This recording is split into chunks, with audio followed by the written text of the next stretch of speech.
uma das regiões de agricultura mais desenvolvida nos estados de São Paulo e Paraná, uma praga está assustando produtores e cientistas.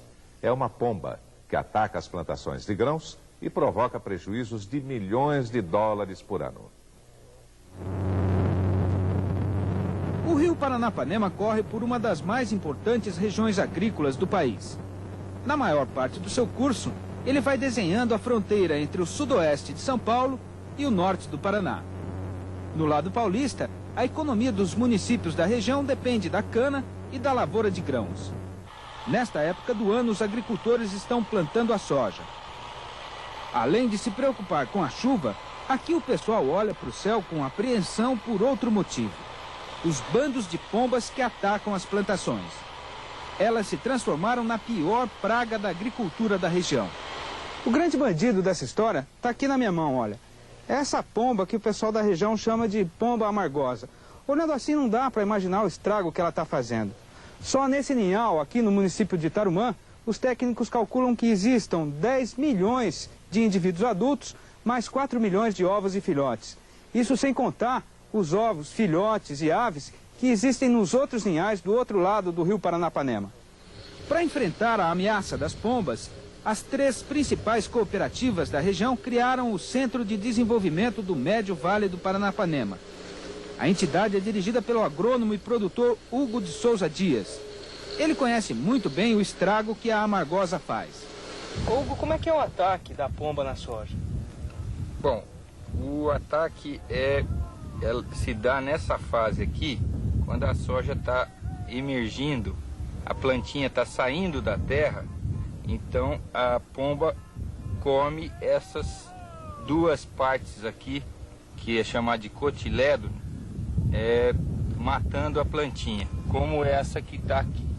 Ao comer as 2 orelhinhas, ela deixa a planta sem reserva nutritiva, destruindo completamente a plantinha. Nos pontos onde o ataque foi mais intenso, é preciso replantar a soja. A pomba também ataca o trigo, que é a principal lavoura de inverno da região. Além de comer o grão, ela assenta no cacho e provoca o acamamento da cultura, o que aumenta o prejuízo. No arroz, o ataque ocorre do mesmo jeito e o estrago também é grande. Mas o prejuízo maior é mesmo na soja.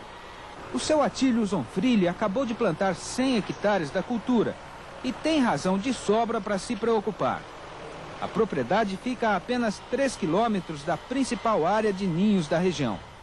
O ano passado eu cheguei a correr no meio da lavoura, eu com 50 e poucos anos, correr no meio da lavoura, eu cheguei a chorar de raiva, porque não é possível a gente ficar aí. Isso daí é uma coisa que deixa a gente chateado, aborrecido, porque não tem jeito, você espanta, elas não vão embora. Então eu cheguei num ponto que eu estou desesperado. E o que o senhor vai fazer para enfrentar a pomba, seu Atílio? Olha, eu vou tentar de tudo quanto é jeito esse ano para que a soja nasce bem, que eu tenha uma boa colheita. E vou marcar tudo que eu gastar, eu vou entrar com ação contra o IBAMA. Eu já arrumei um advogado e não tem outra saída. Se eles querem criar pomba, eu tenho que cuidar da lavoura. Na luta para diminuir o prejuízo, os agricultores estão sendo obrigados a aumentar os gastos. Nós temos aí Este é o caso do Antônio José Tondato, que plantou 150 hectares de soja. As pombas estão criando aí e a coisa está feia, hein? Cada ano mais, a dificuldade está crescendo cada dia mais. Você já calculou quanto que a pomba aumenta o teu custo? Só para espantar a pomba, que seria não deixar ela comer a lavoura quando está em emergência, a gente tem gastado de 1 a 1,5 saco por hectare. Agora, não parece pouco isso para você? Parece pouco. Mas a área de plantio da nossa região aí, que se gira em torno de 150 mil hectares, o valor se torna uma quantia muito grande. A maior parte dos gastos dos agricultores é para fazer barulho. Isso mesmo, foi esse o jeito que eles arrumaram para espantar as pombas na hora em que elas descem para comer a plantação. Juntando todas as festas do ano, este armazém do município de Tarumã vende umas 300 dúzias de rojões. No plantio da safra, as vendas chegam a 2.000 dúzias. O visitante que chega aqui no dia da pomba corre o risco de achar que o povo do lugar é meio maluco. Esse pessoal aí, por exemplo, não está disputando nenhum rally de moto, como aqueles que a gente vê nos programas de esportes. Mesmo com toda a barulheira, a pomba não vai embora. Ela assusta, dá um voo curto e assenta de novo 20 ou 30 metros adiante. Juntando o aumento de custos com a quebra da produtividade, o agricultor está perdendo 2 sacos de soja por hectare. E somando com o estrago nas outras culturas, o prejuízo chega a 4,5 milhões de dólares por ano. O seu Lídio Vasques comprou 2 motos só para usar nos seus 50 hectares de soja. Foi pouco. Teve de arrumar mais 4 e ainda gastou a própria garganta espantando a amargosa. Ontem teve um ataque de pombinha aí, de mais da conta, sabe?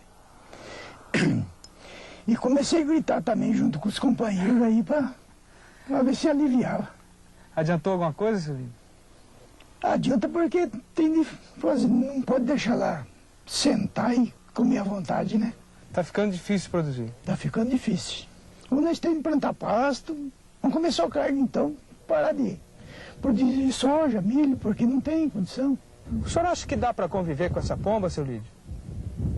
Mas nós não vamos aguentar, né? Não dá para conviver? Não dá para conviver. Que hora que o nego tá, que ela tá mesmo atacando, o nego perde a cabeça. Se aparecer um florestal, é capaz que o nego... Bom, aqui parece que uma pombinha tá valendo mais do que um ser humano. Enquanto o agricultor perde a esperança de uma solução a curto prazo, os cientistas trabalham contra o tempo. Eles precisam conhecer bem a pomba para saber qual o melhor jeito de enfrentar a praga. Até agora, os estudos e as tentativas de controle não deram resultado. É o que você vai ver no próximo bloco. A gente volta já.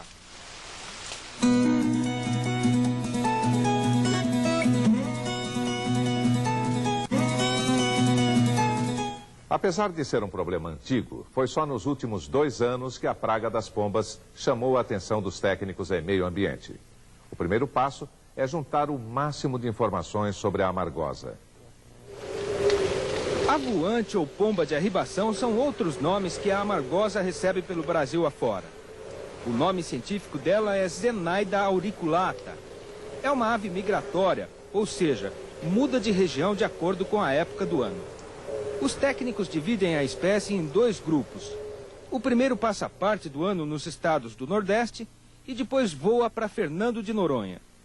O grupo que a gente conheceu habita desde o Mato Grossão até a Argentina, incluindo o Paraguai e o Uruguai.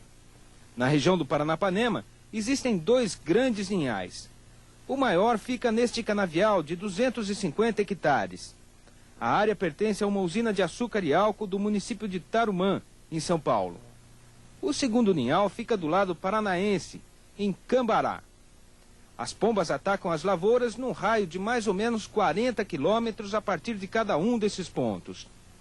Ou seja, a praga ameaça uma área de mais ou menos 500 mil hectares. Elas não causam nenhum dano ao canavial, mas encontram aqui condições excelentes para se reproduzir. O ninho fica protegido do vento, da umidade e dos poucos predadores que sobraram. O corte da cana é feito uma vez por ano, o que dá tempo de sobra para criar várias ninhadas. O número de pombas é tão grande que existe praticamente um ninho em cada touceira. Nos carreadores se ouve um barulho que não para nunca. E em toda a região, por todo lado que se olha, o que se vê é pomba voando. Mas por que será que a amargosa virou praga no Vale do Paranapanema? Eu acho que principalmente por causa de 3 motivos. O desmatamento exagerado da região, que hoje nós temos de 1 a 2% da cobertura florestal original, que isso provoca uma diminuição e uma falta de abrigo para os predadores da pomba. O segundo motivo é o fato de ter alimentação o ano inteiro. Nós temos 2 safras por ano, temos milho safrinha, o trigo no inverno, nós temos a soja, o milho e o arroz no verão. Isso faz com que a pomba tenha alimentação um ano inteiro. E o terceiro motivo é o abrigo que é dado pela cultura canavieira. Mais ou menos. Este é o biólogo Reginaldo Donatelli, da Universidade Estadual Paulista, a Unesp de Bauru. Para ele, a amargosa é uma velha conhecida. Esse é uma pomba adulta, não dá para saber o sexo, viu, Sidney? Porque macho e fêmea são iguais. Então isso dificulta um pouco o nosso trabalho.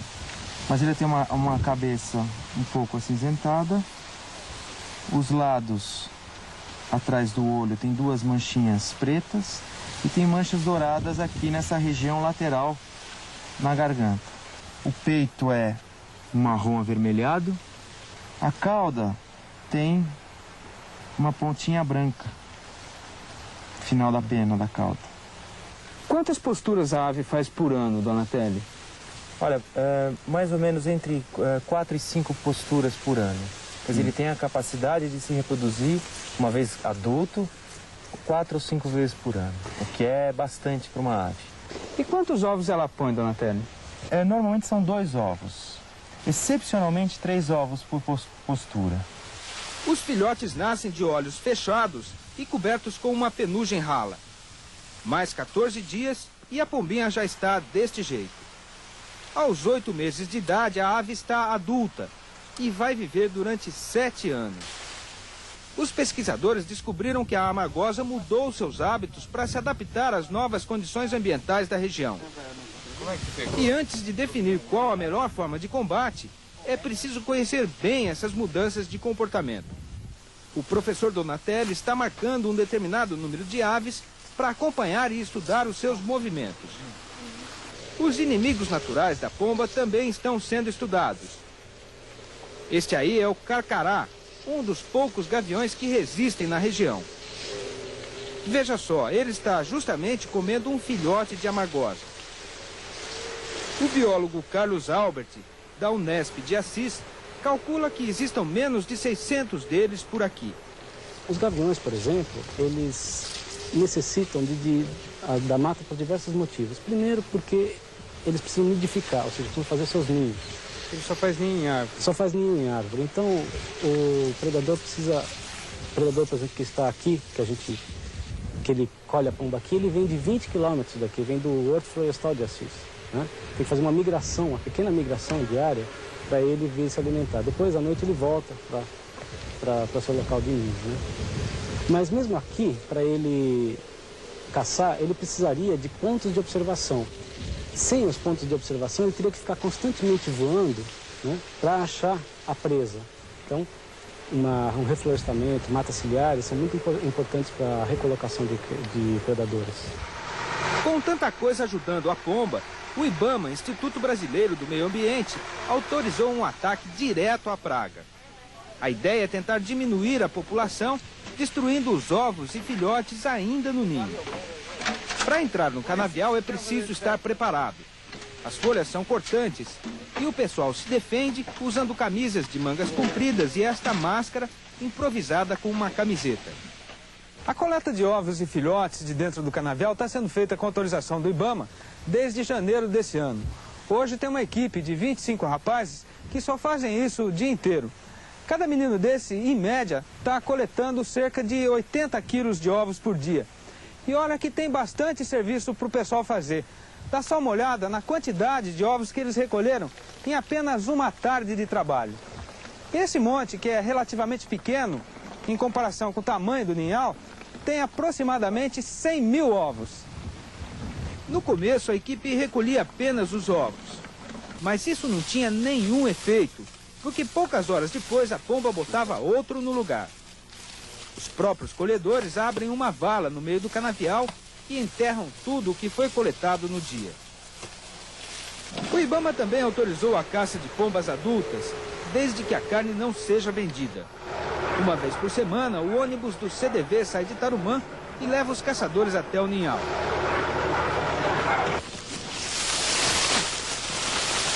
A amargosa tem hábitos diurnos e à noite vira presa fácil. Surpreendida pelo facho de luz, ela quase não reage. E quando tenta voar, já é tarde.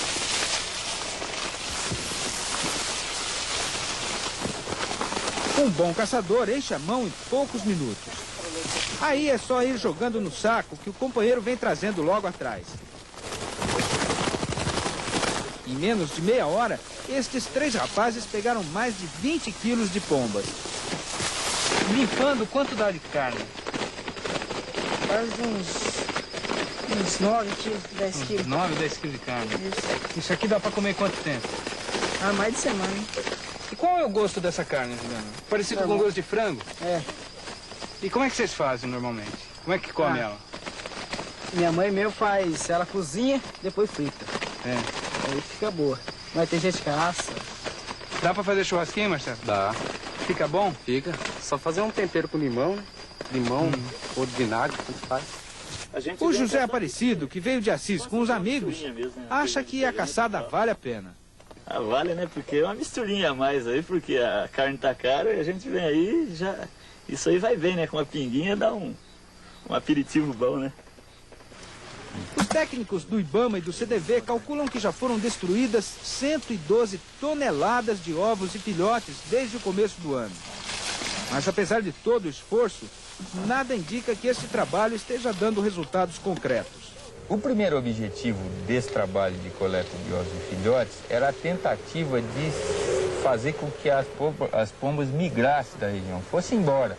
Já deu para ver que isso não funcionou. O segundo objetivo era realmente tentar baixar a população, impedir com que ela se multiplicasse. Mas ficou muito claro para a gente que já é uma estratégia da pomba produzir uma quantidade muito grande de ovo e de filhote. Então, mesmo por mais que a gente faça essa coleta, ainda a quantidade de filhote que ficar para trás é suficiente para manter essa população num nível de dano muito grande.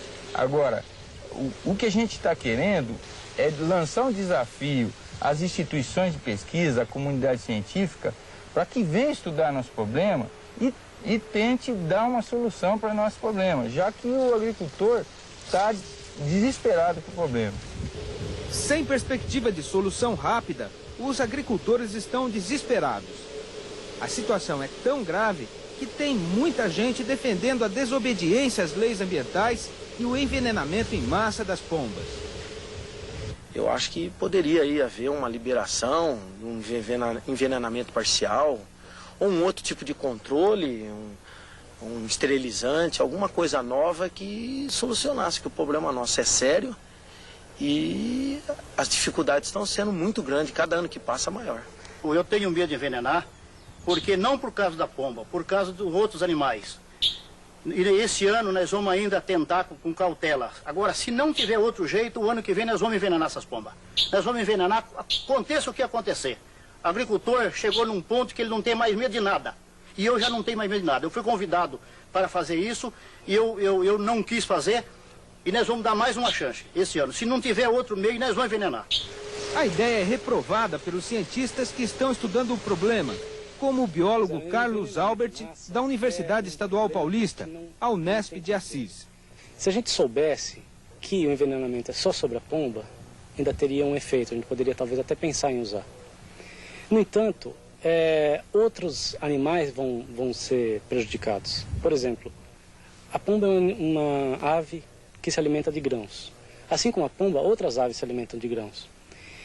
Esses também vão morrer se houver um envenenamento.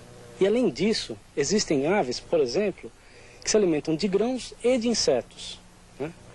Se elas comerem os grãos envenenados, elas vão morrer e não vai haver um controle sobre os insetos. O que vai acontecer? Provavelmente uma outra praga de insetos, sem afetar a praga de pombas. Quer dizer, nós vamos ter duas pragas. Como é que a gente vai fazer?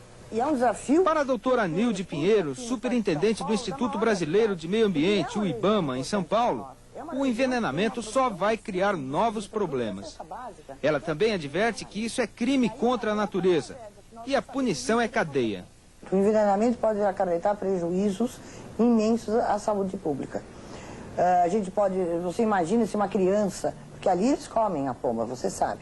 Uma criança pegar uma pomba envenenada, ou mesmo um adulto, ou contaminar o lençol freático com a putrefação, enfim, são consequências drásticas e que eu tenho certeza absoluta que o agricultor não vai querer fazer isso no seu próprio lugar de trabalho, né? Então, o envenenamento é totalmente desaconselhável. Soltar rojão, fazer barulho, aí tudo bem. Agora, envenenamento, não. Quer dizer que o negócio é ter paciência mesmo.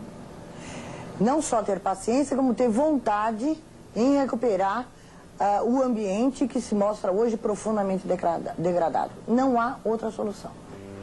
Esta estátua erguida na entrada da cidade de Assis representa São Francisco, considerado o padroeiro do meio ambiente. Ele acreditava que o homem podia viver em harmonia com a natureza. Hoje, com a agricultura da região ameaçada, o santo parece estar dando um novo recado. Quando esta harmonia é quebrada, o conserto fica caro, difícil e demorado.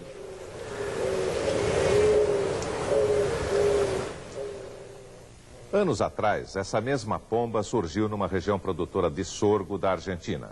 Tentaram de tudo por lá para fazer o controle, desde veneno até bombas de napalm, iguais às da Guerra do Vietnã. No fim, os agricultores resolveram abandonar o sorgo. Hoje, eles vivem do turismo. E a principal atração é a caça à pomba, que continua existindo aos milhões na região. E o Globo Rural termina por aqui. Bom dia e até para a semana. Bom dia, até domingo que vem.